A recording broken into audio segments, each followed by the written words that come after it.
Gálatas capítulo 4, a partir do verso 8. Hoje nós meditaremos na carta de Paulo aos Gálatas, porque esta é a nossa série de mensagens no Novo Testamento. Como vocês sabem, no Antigo Testamento nós estamos meditando em Salmos, e no Novo nós estamos meditando na carta de Paulo aos Gálatas.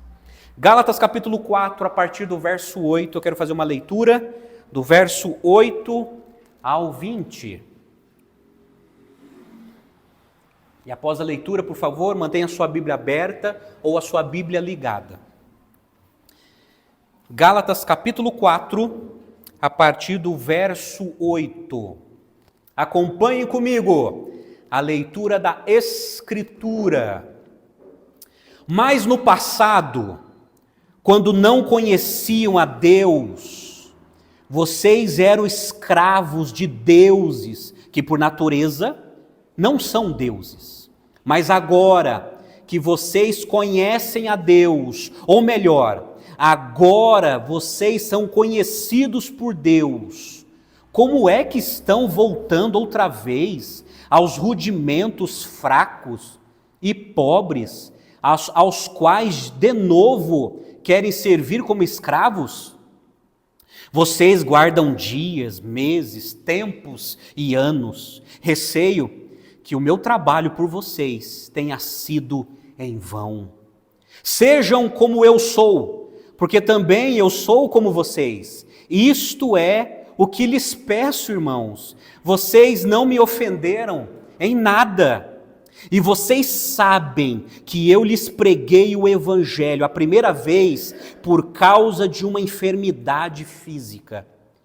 E por mais que a minha enfermidade na carne lhe tenha sido uma provação, vocês não me trataram com desprezo nem desgosto. Pelo contrário, me receberam como anjo de Deus, como o próprio Cristo Jesus.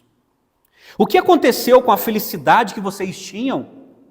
Porque posso dar testemunho de que, se fosse possível, vocês teriam arrancado os próprios olhos para me dar. Será que, por dizer a verdade, me tornei inimigo de vocês? Esses que se mostram tão zelosos em relação a vocês não estão sendo sinceros. O que eles querem é afastar vocês de mim para que vocês se interessem por eles. É bom ser sempre zeloso pelo bem, e não apenas quando estou com vocês, meus filhos, por quem de novo estou sofrendo as dores de parto, até que Cristo seja formado em vocês.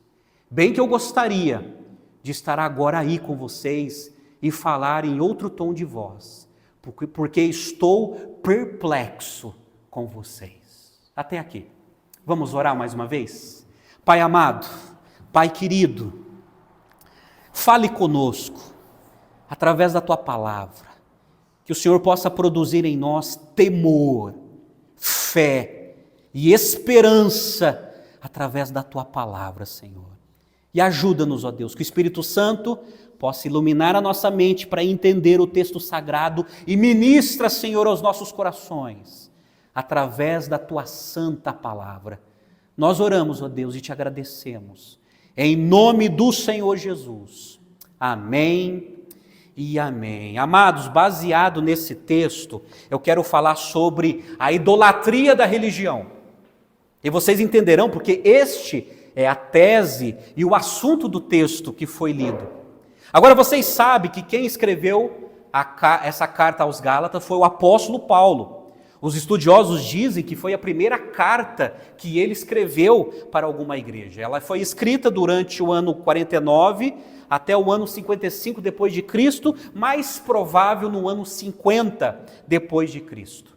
Quem foi o público, os destinatários? Foram os Gálatas da Galácia do Sul, que era uma região em que Paulo e Barnabé plantaram várias igrejas. Qual foi o propósito? Porque Paulo gastou tempo escrevendo esta carta. O propósito foi o seguinte, que quando Paulo e Barnabé plantaram várias igrejas na Galácia do Sul, e depois Paulo foi para outras regiões plantar igreja, Alguns missionários de Jerusalém, chamados de judaizantes, foram até lá. E eles começaram a distorcer o evangelho que Paulo tinha pregado. Qual era a tese dos judaizantes? Que a fé em Cristo para a salvação não era o suficiente. Eles ensinavam que as pessoas tinham que colocar sua fé em Jesus e também cumprir as obras da lei para terem mérito na salvação. E Paulo, sabendo dessa confusão, ele escreve essa carta corrigindo esse desvio que foi cometido ao coração dos crentes, os crentes gálatas. O grande problema que Paulo está enfrentando é aqui, é esse problema em que as pessoas acrescentam algo a mais à fé, sendo que a Bíblia advoga, e Paulo sempre defendeu, que nós somos salvos pela graça mediante a fé. Mas muitos querem fazer concessão, muitos não concordam que nós somos salvos somente pela fé e pela graça, e as pessoas querem ter mérito. Então muitos pensam que são salvos por mérito porque cumprem obras religiosas, obras de caridade ou obras de moralidade, e pensam que tem mérito nisso e associam esses méritos à salvação, sendo que Paulo desaprovou isso. Porque ele escreveu que ninguém é justificado pelas obras da lei. Ninguém é justificado, é perdoado por Deus, porque cumpre obras religiosas. Ninguém. As nossas obras religiosas são impotentes para nos levar até Deus. Nós somos salvos mediante a graça de Deus, mediante a fé. E o grande problema é que esses judaizantes, como muitos hoje, estava tentando perverter o evangelho que Paulo tinha ensinado. E esse problema foi tão grande que foi pauta para o grande concílio de Jerusalém em Atos 15. E Lucas, ele escreveu assim: alguns indivíduos que foram da Judéia para Antioquia ensinavam os irmãos: se vocês não forem circuncidados, segundo o costume de Moisés, não podem ser salvos. Aí eles resolveram esse problema, porque os judaizantes estavam dizendo o seguinte: vocês não são salvos somente pela fé em Jesus, vocês precisam se circuncidar. A circuncisão era um pacto que Deus fez com Abraão no Antigo Testamento. Só que Paulo estava dizendo: não, vocês são gentios, vocês não são obrigados a se circuncidarem. Esse foi um pacto, uma aliança que Deus fez com o povo de Israel. Isso não é para vocês. Mas o problema dos judaizantes era o seguinte: não, para vocês serem salvos, não basta a fé. Vocês precisam se circuncidar. O grande problema, eu reafirmo aqui, é quando as pessoas pensam que precisam colocar a fé em Jesus, mas que precisam fazer alguma coisa para ser salvo. Paulo, ele reprova esse tipo de mentalidade religiosa. Ele reprova. Pois bem, a carta de Paulo aos Gálatas, ela pode ser dividida em 3 fases. Capítulo 1 e 2, Paulo, ele defende o seu apostolado, porque ele estava sendo denegrido. Capítulo 3 e 4, ele está defendendo o evangelho que ele ensinou. E capítulo 5 e 6, ele defende a ética cristã, o tipo de ética que nós cristãos precisamos ter. Gálatas capítulo 4, que nós chegamos, ele fala da superioridade do evangelho. Versos de 1 a 7, já meditamos nisso, está lá no nosso canal. Eu falei sobre adotados por Deus. Então, Gálatas capítulo 4, verso de 1 a 7, fala que Deus nos adotou como filhos e que agora nós somos herdeiros de Deus. Fomos adotados, fomos reconciliados com Deus. E somos herdeiros de Deus e co-herdeiros com Cristo. Agora, deixamos de ser escravos e fomos adotados como filhos de Deus. Hoje, verso de 8 a 20, eu quero ver com vocês a idolatria da religião. Vocês verão como a religião se torna um veneno no coração das pessoas quando as pessoas não entendem a revelação de Deus. Toda religião que não é baseada na revelação de Deus nas Escrituras se torna uma maldição na vida das pessoas. Por isso que Gálatas capítulo 1, verso de 8 a 9, Paulo escreveu assim: se nós, ou se o anjo do céu vos anunciar um outro evangelho que já foi anunciado, que seja anátema. Não adianta, não existe outro evangelho, só existe um evangelho, o evangelho de nosso Senhor Jesus Cristo, que foi defendido pelo apóstolo Paulo. Se existir um outro tipo de evangelho, gente, é anátema. A palavra anátema é maldição. Maldito quem ensina e maldito quem crê num falso evangelho. É por isso que eu vou estar falando com vocês sobre a idolatria da religião.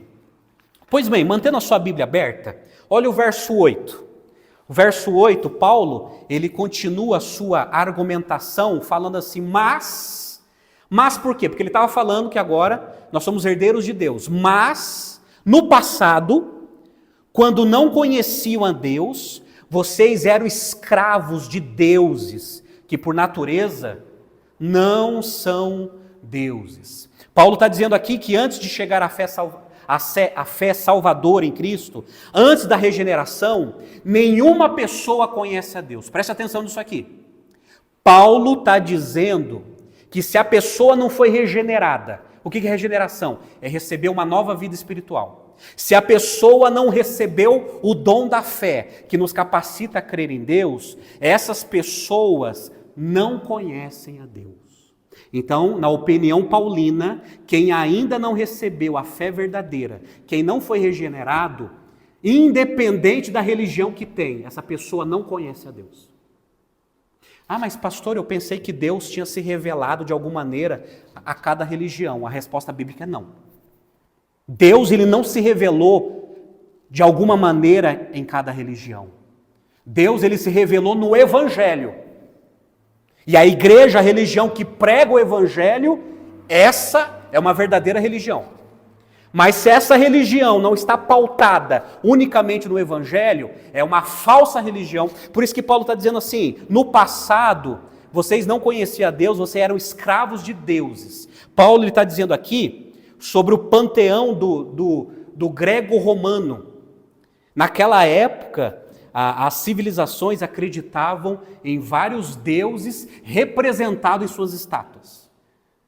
Por exemplo, no panteão romano, eles acreditavam no deus Júpiter, na deusa Vênus. Aí tinha os deuses da mitologia grega também, o deus Zeus. E eles veneravam, eles idolatravam essas estátuas, porque eles acreditavam na existência desses deuses. E Paulo está dizendo assim, são todos falsos deuses. Lembrem-se, Gálatas, que vocês acreditavam em falsos deuses. E o grande problema daquela época também, além deles acreditarem em falsos deuses representados em estátuas, eles acreditavam na astrologia, né? Interessante como essas antigas heresias são coisas do tempo passado, astrologia, pessoas que consultam os astros para saber qual vai ser a sua sorte, se vai ter sorte, se vai ter azar, pessoas que consultam os seus signos, representados através dos astros, porque afinal de contas eu sou leão, o meu signo é leão, por isso que eu sou bravo. Desde aquela época as pessoas acreditavam nesses falsos ensinamentos, de falsos deuses. E as pessoas faziam seus rituais também para os seus falsos deuses. O que Paulo está dizendo? Lembre-se que no passado vocês eram escravos de falsos deuses. Vocês adoravam o panteão romano, o panteão grego.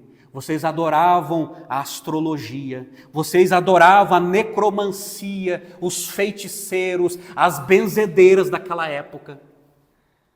Lembre-se que no passado, por causa dessa devoção de vocês, por mais que vocês eram sinceros, vocês eram escravos. É isso que Paulo está dizendo. Mas olha só, o verso 9. No verso 9 ele diz assim, mas agora que vocês conhecem a Deus, ou melhor, agora que vocês são conhecidos por Deus, como é que estão voltando outra vez aos rudimentos fracos e pobres, aos quais de novo querem servir como escravos? A primeira coisa que Paulo destaca aqui é que ninguém conhece a Deus, é Deus que nos conhece. Agora vocês conhecem a Deus, ou melhor, agora que vocês são conhecidos por Deus. Paulo está dizendo que as pessoas que são conhecidas por Deus são as pessoas que receberam a fé para acreditar nele e se livrar dos falsos deuses. Então, Paulo está dizendo assim, Vocês eram escravos, mas agora vocês receberam a verdadeira fé. Vocês não acreditam mais em falsos deuses, mas eu não acredito que vocês estão voltando para os rudimentos fracos e pobres. Qual era o problema dos Gálatas? Que eles estavam deixando o paganismo e eles estavam abraçando o judaísmo legalista. Os Gálatas foram libertos dos deuses falsos do paganismo, da astrologia e tudo aquilo que escravizava as pessoas, e agora eles estavam adotando outro tipo de escravidão, o judaísmo legalista. Por quê? Os judaizantes estavam exigindo que os crentes gálatas se circuncidassem. Eles estavam exigindo que os gálatas praticassem a religião judaica, coisa que Paulo nunca ensinou. Pelo contrário, Paulo disse que todo o ritualismo do judaísmo são sombras daquilo que Cristo veio fazer por nós. Gente, amados, sabe o que Paulo está falando aqui? É o que acontece ainda hoje. Tem muitas pessoas que saem do paganismo, saem da idolatria do paganismo e se escraviza com outras coisas. Sabe, sai de um buraco e cai num poço. E é isso que estava acontecendo com os Gálatas. Quando ele diz assim, fraco, vocês estão voltando para rudimentos fracos, porque não podiam salvar. Eles estavam praticando uma religião que não poderia salvar. E pobres, em contraste com a tremenda riqueza da salvação pela fé em Cristo. Isso é, toda religião legalista, cheio de regra, que exige que as pessoas façam para merecer a salvação, é uma pobreza teológica e bíblica, diante da riqueza da salvação pela graça. E Paulo estava inconformado, porque eles deixaram o paganismo e caíram dentro do judaísmo legalista. Olha o verso 10 e 11. Paulo fala assim, vocês guardam dias, meses, tempos e anos. Receio que o meu trabalho por vocês tenha sido em vão. Sabe por que eles estavam guardando isso? Paulo nunca ensinou. Os judaizantes que ensinaram eles a guardar dias. Sabe qual é o problema de Gálatas? Eles se tornaram sabatistas, estavam guardando o sábado, coisa que Paulo nunca ensinou. No Novo Testamento, você não vê Jesus exigindo que eles guardem o sábado, e muito menos o apóstolo Paulo. Guardar o sábado era coisa de judeu no Antigo Testamento. Nós não somos mais obrigados a guardar o sábado. É só você ler o Novo Testamento. E aí, qual era o problema dos Gálatas? Se tornaram sabatistas. Estavam guardando dias. Guardar dias aqui é uma referência aos sábados. Meses e tempos. Sabe o problema dos Gálatas? Eles estavam guardando o calendário das festas judaicas. Sendo que o gentio não era obrigado a praticar essas festas judaicas. É coisa de judeu, até hoje. E Paulo estava indignado, porque ele não tinha ensinado nada disso. Outra coisa, os Gálatas também, eles estavam se abstendo de certos alimentos, que eram proibidos no Antigo Testamento, embora nunca são proibidos no Novo Testamento. Por exemplo, não podiam comer carne de porco. Que desperdício, né? Tão gostoso. Tudo isso por causa do quê? Os judaizantes fizeram a cabeça deles. Olha, não, vocês não podem comer certos alimentos, vocês não podem beber certas bebidas, vocês têm que guardar esse dia, vocês têm que cumprir com o calendário de festas. E Paulo fala assim, olha, eu não ensinei vocês isso, porque isso é do passado, é sombra, ficou no passado. O evangelho não exige mais que vocês se submetam a essas coisas. Tudo isso, o sábado, as restrições alimentares, o calendário de festas, estava apontando para Jesus, até que ele viesse. Mas sabe qual é o aborrecimento de Paulo? Ele fala assim, receio que o meu trabalho por vocês tenha sido em vão. Eu receio que tudo que eu ensinei para vocês caiu por terra, porque vocês tomaram a preferência de acreditar em outras pessoas. Olha o aborrecimento, gente, de um coração, de um pastor. Eu receio que o meu trabalho por vocês tenha sido em vão. Olha o verso 12. Aí no verso 12, gente, ele muda de tom. Porque do verso 8 a 11, parece que ele está muito bravo. Mas no verso 12, Depois de repreender severamente os Gálatas, Paulo ele modifica a sua abordagem e faz um apelo com base no forte sentimento amoroso que tinha com eles. Paulo, ele amava muito essas igrejas. Ele amava muito essas pessoas. Por isso que ele escreveu essa carta. E no verso 12 ele diz assim: sejam como eu, porque também eu sou como vocês. Isto é o que lhes peço, irmãos.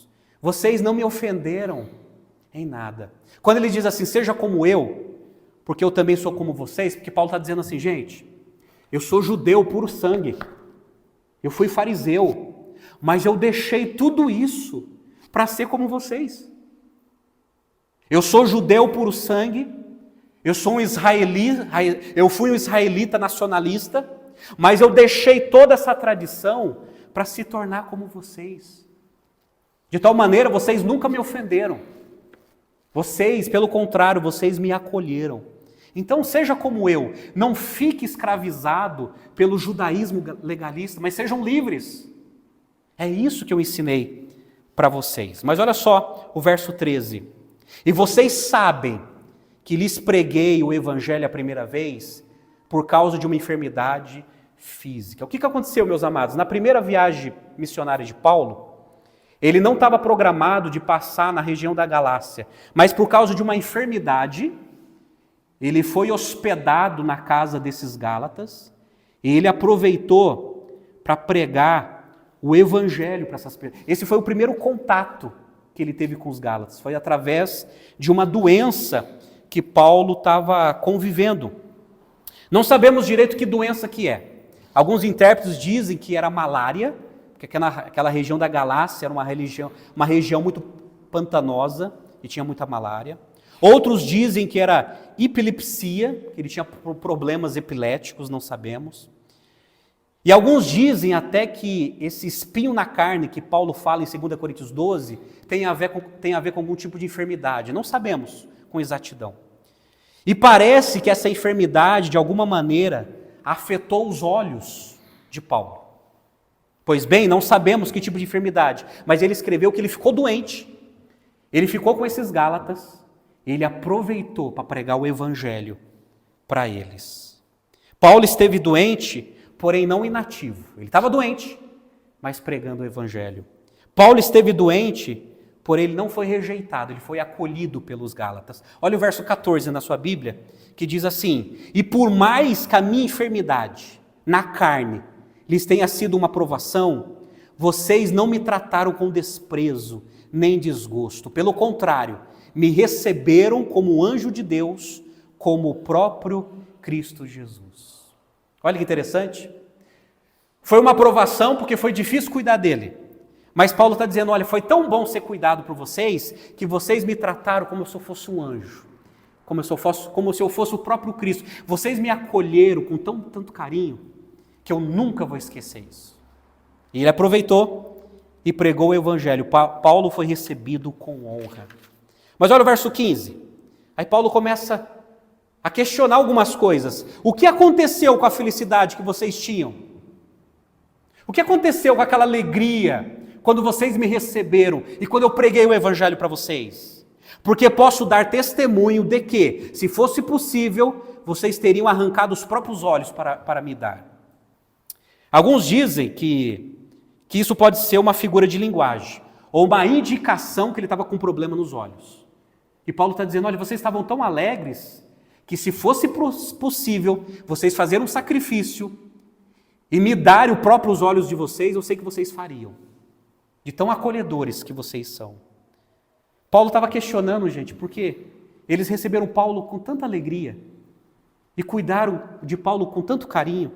Aí no verso 16 vem a pergunta: será que por dizer a verdade me tornei inimigo de vocês?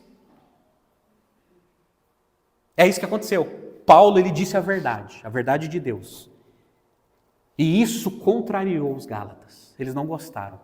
E Paulo questiona, poxa vida, será que eu por dizer a verdade me tornei inimigo de vocês? Será porque eu tive que corrigir vocês, porque vocês se desviaram, acreditando em falsos mestres? Será que por causa disso eu me tornei inimigo de vocês? Paulo foi considerado inimigo por causa da verdade. Como é triste, né?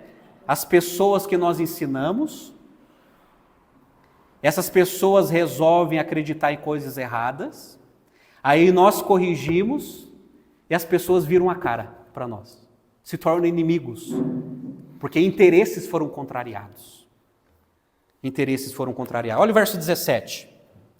Esses que se mostram tão zelosos em relação a vocês, não estão sendo sinceros. O que eles querem é afastar vocês de mim, para que vocês se interessem por eles. Esses é os judaizantes. Paulo está dizendo assim, ó, esses falsos mestres não estão sendo sinceros, eles estão enganando vocês. E outra, eles querem afastar vocês de mim, porque aquilo que eu prego confronta a teologia deles. E Paulo estava tentando aqui abrir os olhos dos Gálatas. Olha o verso 18 e 19. É bom ser sempre zeloso pelo bem, e não apenas quando estou com vocês, meus filhos, por quem de novo estou sofrendo as dores de parto, até que Cristo seja formado em vocês. O que Paulo estava dizendo? Quando ele estava presente, o pessoal era zeloso, era praticante. Quando Paulo se ausentou, o pessoal virou a casaca rapidinho. Foi só o pastor ir embora, que aquela igreja que foi treinada, que foi equipada, resolveu acreditar em falso mestre e mudar a sua crença. Ele falou, poxa vida, vocês estão tão zelosos como estava presente, vocês deveriam permanecer assim.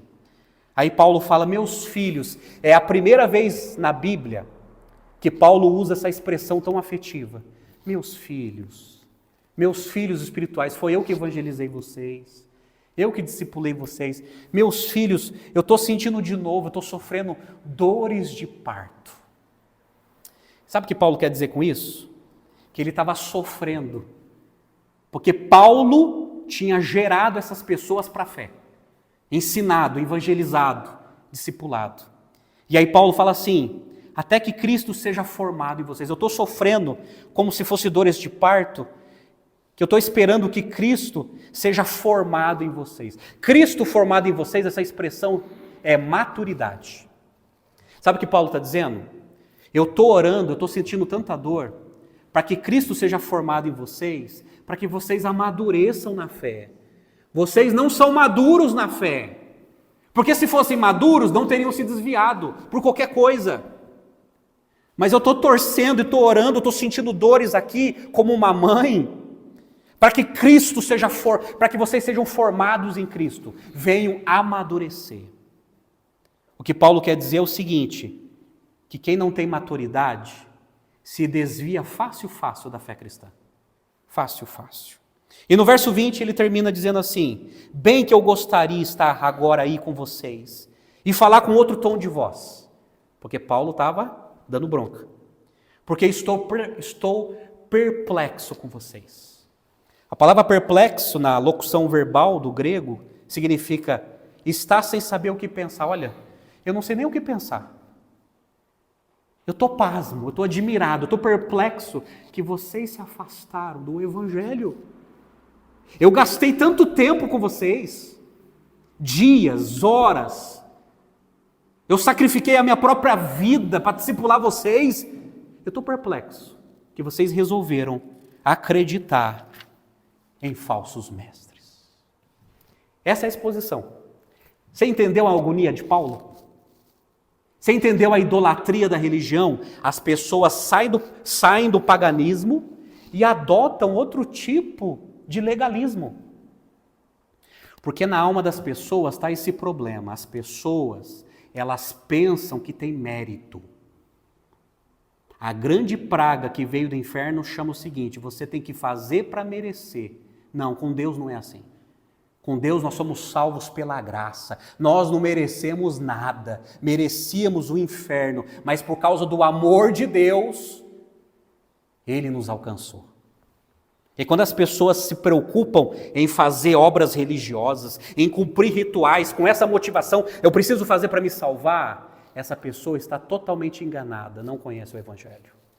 Mas olha só, aplicação do texto. Eu quero apresentar para vocês 3 lições desse texto sagrado. Primeira lição, a fonte da idolatria. Versos de 8 a 11. A fonte da idolatria. O grande problema dos Gálatas antes foi o paganismo. O paganismo. Por isso que ele falou, mas no passado vocês eram escravos de falsos deuses. De deuses que não existem. Essa é a fonte da idolatria, amados. O ser humano, ele foi criado com algo no coração para adorar. Mas o problema é que Paulo fala em Romanos 1, que o ser humano deixou de adorar a Deus, o Criador, e passou a adorar a criatura. A criatura.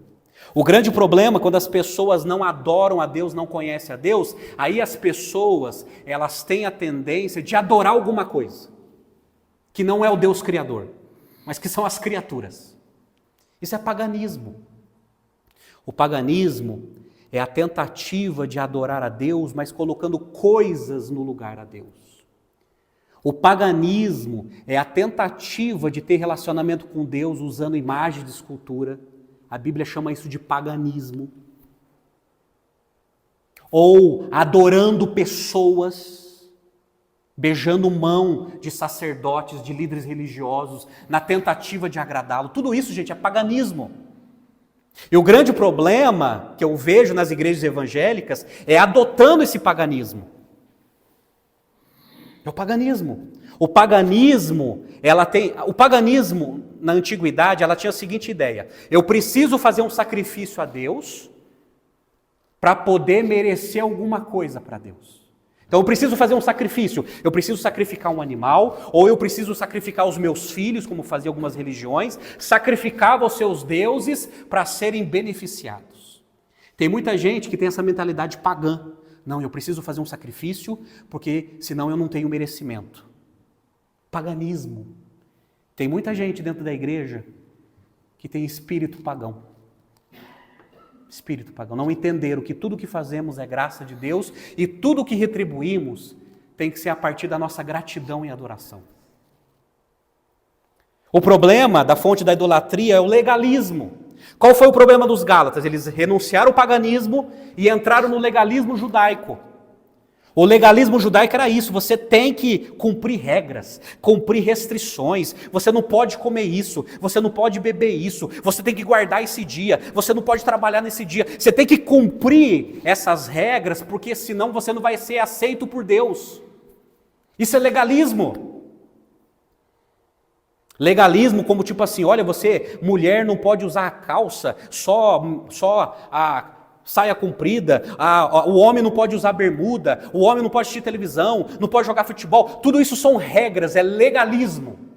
E o legalismo é a tentativa de pessoas que venham praticar isso para ser acolhido por Deus, ou para ter benefícios com Deus. Tudo isso é abominável aos olhos de Deus, é legalismo. O que é legalismo? São regras humanas, a partir de textos da Bíblia mal interpretados, que se tornam um fardo opressor na vida das pessoas. Isso é legalismo. E é isso que os judaizantes tinham colocado sobre os ombros dos Gálatas. Os Gálatas se tornaram legalistas, cumprindo esses rituais do Antigo Testamento. Você precisa tomar cuidado com isso, porque deixa eu falar uma coisa para você. Não é porque você frequenta uma igreja batista, não é porque você entrega o dízimo, não é que você participa da igreja, não é por causa disso que você vai ser acolhido por Deus. Deus não está nem aí com isso. Não é pelas coisas que eu faço. Então eu vou fazer isso, eu vou cumprir isso para ser acolhido por Deus, para ser abençoado por Deus. Gente, isso aqui é mais do que a nossa obrigação. Tudo que nós fazemos isso aqui, todas essas coisas que fazemos, tem que ser a partir da gratidão e adoração. Mas isso não é a base do nosso relacionamento com Deus.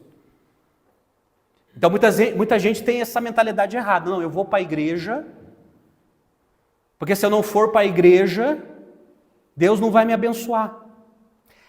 A igreja é importante, mas o seu relacionamento com a igreja não pode se basear nisso. Você vem na igreja porque você é grato a Deus. Você vem para a igreja porque você quer adorar a Deus. Você não vem para a igreja para receber. Você vem para a igreja para oferecer a sua adoração a Deus.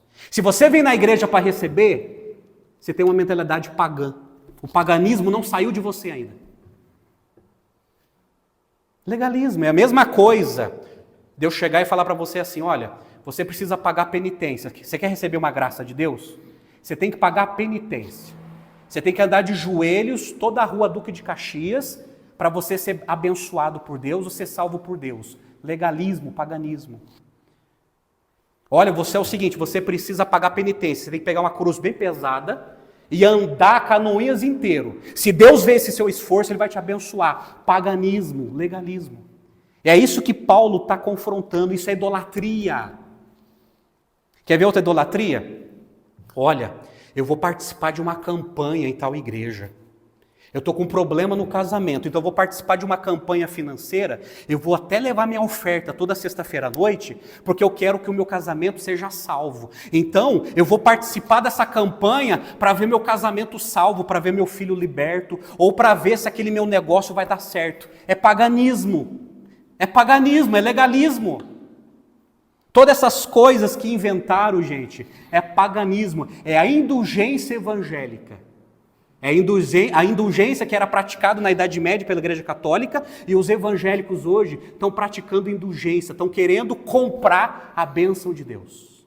Através de campanhas, através de correntes, tudo isso é paganismo, é legalismo, é idolatria. O grande problema é a justiça própria. Sabe o que é justiça própria? As pessoas têm justiça própria. Não, eu preciso fazer para merecer. Então eu preciso parar de comer certa coisa, eu preciso guardar certo dia para merecer. A justiça própria, que daí a pessoa pode dizer assim, eu mereço porque eu cumpri. Eu mereço porque eu paguei tal penitência, eu mereço porque eu paguei tal promessa, eu mereço porque eu participei de tal campanha, eu mereço. Justiça própria. E Deus fala assim, você não merece nada. Tudo que eu tenho te dado é pela graça. O grande problema também é a nossa frustração com alguns, porque Paulo fala assim, eu receio, verso 11, que eu trabalhei em vão. Gente, como isso dói no coração, né? Eu como pastor, vira e mexe, eu sinto isso. Sabe, o pastor gasta tempo, dias, ensinando a Bíblia, orando, discipulando, e de repente as pessoas preferem voltar para a idolatria. Aí, eu fico triste igual Paulo, olha, eu receio que eu perdi meu tempo aqui. Eu acho que eu perdi meu tempo.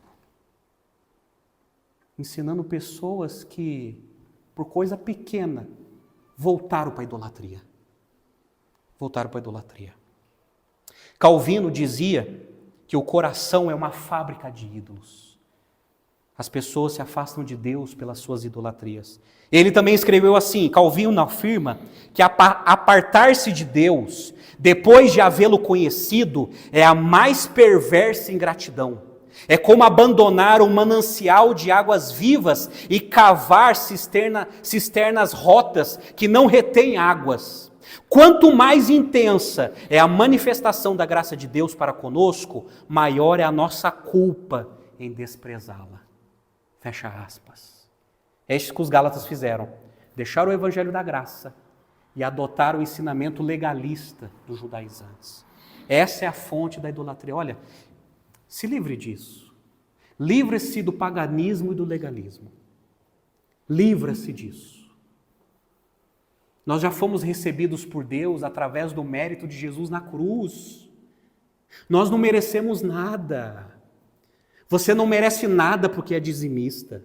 Você não merece nada porque foi batizado numa igreja batista. Você não merece nada porque há tantos anos você está numa igreja. Tudo isso é graça, gente. É graça de Deus na nossa vida. Se nós estamos aqui, é por gratidão e adoração a Deus. Amém? Primeira lição, a fonte da idolatria. Segunda lição, a importância de falar a verdade. Versos de 12 a 16. E Paulo, ele fala a verdade se identificando com os outros. A verdade de Deus, tá, gente? A verdade de Deus. Ele falou, olha, seja como eu. Eu deixei tudo isso para ser como vocês. Então nós precisamos falar a verdade se identificando com os outros. Olha, é o seguinte, olha, um dia eu fui idólatra. Um dia eu me prostrei diante de imagens. Mas no dia que eu fui conhecido por Deus, conheci o Evangelho, eu larguei disso. Mas eu quero dizer uma coisa para você, um dia eu já fui enganado com isso também. Um dia eu já paguei penitência, eu já esfolei meu joelho na ilusão que Deus ia me abençoar por flagelar o meu corpo. Um dia eu acreditei nesse paganismo, mas Jesus me libertou disso. Eu sei o que você está sentindo, eu sei qual é a sua expectativa, mas eu quero dizer o seguinte, eu quero dizer a verdade para você, você está enganado. Mas o Jesus que me libertou vai libertar você também. Essa ideia é errada. Fale a verdade aproveitando as oportunidades. Paulo, através de uma enfermidade e na providência de Deus, Paulo foi acolhido por esse povo e pregou o Evangelho. Aproveita a oportunidade. Aproveita a oportunidade para falar a verdade de Deus. De Deus. Falar a verdade produzirá inimizades, oposições e desconforto. O que Paulo falou no verso 16? Será que eu tornei inimigo de vocês falando a verdade? Eu cuidei tanto de vocês? Será que agora nós somos inimigos porque eu estou dizendo a verdade para vocês? É isso que acontece, gente. Quando nós falamos a verdade de Deus, as pessoas se tornam os nossos inimigos. Quer seja a sua família, quer seja os seus parentes, quer seja os seus amigos de longa data. Quando você começar a falar a verdade de Deus, eles vão se levantar como inimigos, eles não vão gostar. Eles vão ficar contrariados. Mas como? Agora se você vem me falar isso? Sim, as pessoas vão se sentir como inimigos. Por quê? Você está falando a verdade de Deus. Olha, esse pecado aqui é errado, essa prática aqui que eu gostava de fazer está errado. Esse pensamento aqui está errado. Eu estou dizendo para você a verdade de Deus, a verdade dos céus. A verdade de Deus nos ensina que isso está errado. Está errado. Agora, fale a verdade demonstrando amor. Como Paulo, meus filhos, como eu queria estar aí com vocês. Fale a verdade demonstrando amor. Não seja cruel, não seja implacável, mas fale a verdade sim com amor. Sabe por quê, gente? Verdade sem amor é frieza. Amor sem verdade é bajulação. Verdade e amor andam juntos. Não adianta nada você amar as pessoas e não falar a verdade. Você está só bajulando. E não adianta nada você falar a verdade sem amor. Você está só endurecendo ainda mais o coração das pessoas. Por causa da sua frieza. Verdade e amor andam juntos. É por isso que Paulo, em Efésios 4,15, ele escreveu assim: mas seguindo a verdade em amor, cresçamos em tudo naquele que é a cabeça, Cristo. Verdade e amor. Precisamos dizer a verdade sim. Mesmo que a verdade doa. Mesmo que as pessoas fiquem contrariados. Mesmo que as pessoas venham fazer cara feia. Mas a gente tem que dizer a verdade em amor. Em amor. É isso que Deus espera de você. Como discípulo de Jesus. O pastor John Stott, falando sobre essa questão de falar a verdade, as pessoas se tornar inimigo, ele oportunamente destaca que temos aqui uma importante lição. Olha só o que ele escreveu, abre aspas. Quando os Gálatas reconheceram a autoridade apostólica de Paulo, eles o trataram como um anjo de Deus, como Cristo Jesus. Porém, quando não gostaram de sua mensagem, tornaram-se inimigos dele.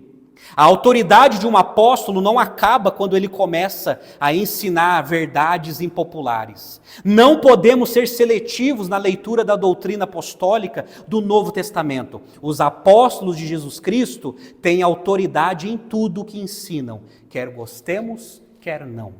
Fecha aspas. É isso. As pessoas nos acolhem como se fosse um anjo. Mas a partir do momento que você começa a tocar no pecado das pessoas, as pessoas ficam contrariadas. Falou, opa, calma aí, não é bem assim. Não, mas essa é a verdade disso. Você precisa mudar de vida. Deus reprova esse tipo de vida. As pessoas, opa, calma aí. Eu pensei que você vinha aqui falar de bênção, você veio falar de reprovação, você veio reprovar aquilo que eu amo na minha vida. É, porque aquilo que tu amas, Deus chama de pecado. É o que tem te afastado dele. É falar a verdade, em amor, a importância de falar a verdade. Terceira lição, a necessidade de maturidade. Verso 17 a 20. A questão da maturidade, meus amados, é que nós precisamos denunciar os falsos mestres, como está no verso 17. Paulo está denunciando os falsos mestres. Olha, esses pessoal aí não são sinceros. Então, olha só, talvez alguns de vocês às vezes acham que eu sou muito duro. É que esse é o meu papel, denunciar falsos mestres. Porque eu já ouvi assim, coisas assim do tipo, pastor, você não pode ficar falando isso. Você não pode falar desses pastores que têm programa da televisão. Eu devo falar. Porque muitos desses estão pregando um falso evangelho. E um falso evangelho, gente, leva milhares de pessoas para o inferno. Um falso evangelho pregado é anátema, é maldição. Esse é o problema. E aí, a questão de maturidade que nós precisamos denunciar os falsos mestres, pessoas que estão desviando milhares e centenas de pessoas do propósito de Deus. É isso que Paulo faz, gente. Paulo, ele trabalhou muito como apóstolo isso. Ele plantava igrejas e os falsos mestres, falsos profetas iam lá perverter aquilo que ele tinha ensinado. Aí ele tinha que corrigir, tinha que denunciar. Isso é uma questão de maturidade. Outra, seja autêntico, mesmo longe do pastor. Porque no verso 18 ele fala assim, olha, vocês eram tão zelosos quando eu estava presente, mas parece que vocês mudaram quando eu estava ausente. Então, quando Paulo estava, eles eram zelosos. Quando Paulo foi embora, eles se desviaram. Esse é o grande problema, seja autêntico. Seja autêntico, mesmo longe do pastor. Você não tem que ser sincero só quando eu estou perto. Você tem que ser mais sincero quando eu estou longe, a quilômetros de você. Não adianta você ser zeloso só na igreja. Você tem que ser zeloso quando você está longe de tudo e de todos. Zelo, autenticidade. Os Gálatas cometeram esse pecado. Eles eram tão zelosos perto de Paulo, mas quando Paulo foi embora, eles se desviaram. Precisamos buscar maturidade. Maturidade. Por isso que Paulo diz assim, olha, eu estou sentindo como dores de parto, para que Cristo seja formado em vocês. Amados, esse é o nosso grande objetivo. Buscar maturidade. Deixa eu falar uma coisa para vocês. É uma coisa que me entristece muito, de maneira geral, tá, gente? Eu não estou falando só da nossa igreja, eu estou falando da cristandade geral. As igrejas estão cheias de pessoas, mas muita gente imatura na fé cristã. Muita gente imatura. E aí eu me entristeço quando pessoas estão há anos na igreja e continuam imaturas. Você não vê maturidade, você não vê Cristo sendo formado. Mas você vê paganismo, você vê legalismo, você vê superstição, você vê pecados que estão fazendo aniversário, que nunca muda. Imaturidade. E aí o nosso clamor é Deus, forma Cristo nessa pessoa, que essa pessoa amadureça, que essa pessoa cresça. Porque o meu sentimento é igual ao de Paulo no verso 20. Eu estou perplexo com vocês. Eu receio que eu trabalhei em vão e eu estou perplexo com vocês. Amados, precisamos amadurecer. Não dá para ser criança a vida inteira. Uma linguagem que a gente usa em São Paulo, não dá para ser moleque a vida inteira. Não dá para ser piá a vida inteira na fé. Precisamos crescer.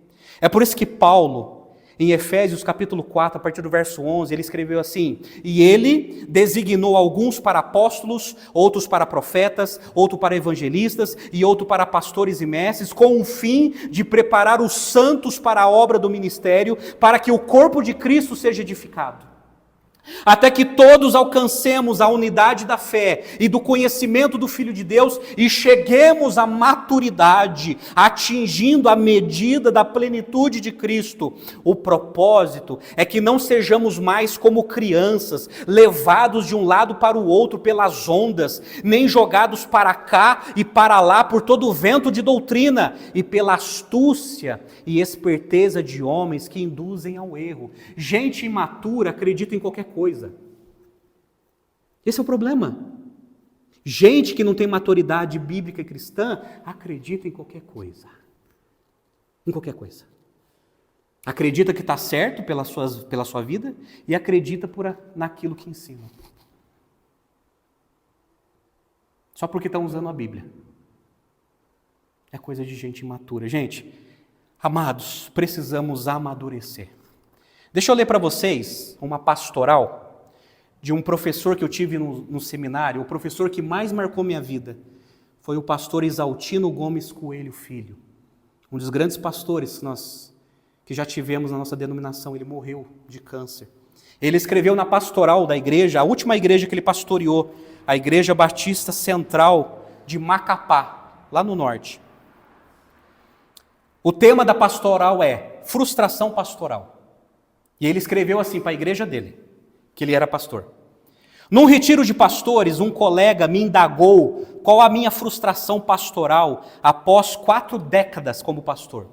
Respondi que era ter que preparar mamadeiras para crianças que nunca cresceram espiritualmente. A maior parte do tempo e das emoções de um pastor e da igreja é gastar cuidando de gente que não amadurece. Um colega disse que em sua igreja ele precisa telefonar para todos os membros ou visitá-los durante a semana, senão eles não vão à igreja, porque não foram tratados como merecem. Em uma igreja, um crente se escondia atrás de uma coluna e no dia seguinte telefonava para saber se o pastor sentira sua falta. Igreja é hospital, recebe doentes, mas é lugar de cura. Há doentes que se recusam à cura, querem afagos. O Espírito Santo não produz doença, e sim saúde. Mas as igrejas estão cheias de doentes emocionais. Um diácono líder de visitação numa igreja falou-me de um irmão que mudara de denominação porque na nova tratavam-no como se fosse a primeira vez que lá chegara. Ele não entendeu o evangelho. Há igrejas que falam muito de cura. Nessa semana ouvi pela TV um pregador repreender o câncer, o reumatismo, tumores e todas as doenças. E as doenças espirituais? Nunca vi alguém repreender a infantilidade, milindres, criancice emocional. Quando eu era criança, havia a figura do garoto que era pereba, como a gente dizia, ruim de bola, mas era o dono da bola. Até pênalti ele batia e perdia. E se não, levava a bola embora para casa. Em criança, vá lá. Em adulto, pega mal. Mas parte do tempo usamos para treinar pessoas para o serviço cristão, mas o problema está em treinar bebês espirituais que nunca aprendem. Muito de nossas emoções se gasta afagando criancinhas em Cristo. Poderíamos investi-las na busca de pessoas para Cristo. O alvo de Deus para nós é chegarmos ao estado de homem feito, à medida da estatura da plenitude de Cristo, para que não sejamos mais inconstantes como crianças. Devemos ser crianças na malícia, mas adultos no entendimento. Crianças espirituais impedem a marcha da igreja de Jesus. São clientes e não soldados engajados na luta. Graças a Deus que a igreja não se compõe só de deficientes espirituais. Há adultos espirituais, confiáveis, aqueles que são pau para toda obra. Em Monte Dourado, o irmão Salles, meu hospedeiro para os cursos de treinamento teológico, falava-me de alguns irmãos da igreja e dizia, são gente com que se pode contar a qualquer hora. Se a igreja precisar deles às 3 horas da manhã, lá eles estarão para ajudar. Frustram-me crianças espirituais que demandam cuidados para darem um mínimo de resposta à igreja. mais realismo com tantos adultos que são pau para toda obra. Deus tenha misericórdia das crianças, que elas tenham juízo e cresçam. Deus seja louvado pelos maduros, que eles nunca desanimem. Essa foi a pastoral para a última igreja que ele pastoreou. É isso, gente, cansa. Se ele cansou com 40 anos de pastor, eu já com 10 já estou bebendo água. Cansa cuidar de criança. Gente que não cresce, que não amadurece. Esse foi o problema dos Gálatas. Não cresceram, não amadureceram. E quando Paulo falou a verdade, eles se tornaram inimigos, não gostaram, ficaram contrariados. Gente, que Deus nos ajude a amadurecer. Se nós amadurecermos, nós daremos frutos. E não seremos mais problema, nós seremos parte da solução. Que Deus nos ajude a amadurecer. Porque a falta de amadurecimento, muitas vezes, é fonte de idolatria também. É a adoração do eu. Eu estou no centro. Eu quero as coisas do jeito que eu quero. Isso também é idolatria, é egolatria. Mas quando nós temos um coração sensível a Deus, nós crescemos e amadurecemos para a glória de Deus. Amém? Vamos orar? Pai, nos ajude, Pai. Livra-nos, ó Deus, dos pecados que os irmãos Gálatas cometeram, trocaram o Teu Evangelho pelo legalismo. Ó Deus, livra-nos disso. Que possamos reconhecer a Tua graça irresistível, incondicional sobre nós, ó Deus. E dai-nos um coração grato para servi-lo, não baseado naquilo que precisamos fazer, mas baseado no amor que o Senhor derramou em nossos corações. E ajuda-nos, ó Deus, a crescer, a amadurecer, para que o Teu reino avance, para que a Tua igreja seja edificada e saudável, e para que Tu sejas honrado, ó Deus. Ó Deus, abençoe a Igreja Batista Central de Canoinhas, e ajuda-nos a crescer, a amadurecer na fé, e que em tudo Tu sejas glorificado. Pai amado, livra-nos do paganismo, ó Deus. Livra, Senhor, quem está aqui, quem está assistindo, do paganismo, ó Deus. Livra-nos disso. E derrama sobre nós a Tua graça e a Tua misericórdia. Nós oramos agradecidos, ó Deus, em nome do Senhor Jesus. Amém e amém. E amém.